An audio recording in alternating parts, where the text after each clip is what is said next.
నమస్కారం. ఘంటారావానికి స్వాగతం. ముందుగా ప్రధానాంశాలు. బంగాల్లో కాంచన్జంగా ఎక్స్ప్రెస్ను ఢీకొన్న గూడ్స్ రైలు, 5గురు ప్రయాణికుల మృతి, 30 మందికి గాయాలు.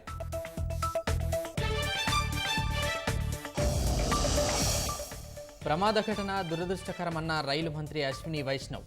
ఎన్డీఆర్ఎఫ్, ఎస్డీఆర్ఎఫ్ సమన్వయంతో సహాయక చర్యలు.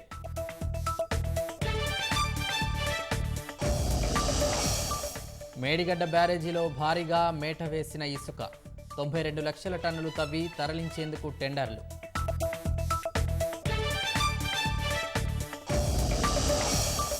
కరీంనగర్లో 4 చోట్ల చకచక సమీకృత మార్కెట్ల పనులు త్వరలో అందుబాటులోకి తీసుకొస్తామని మేయర్ వెల్లడి.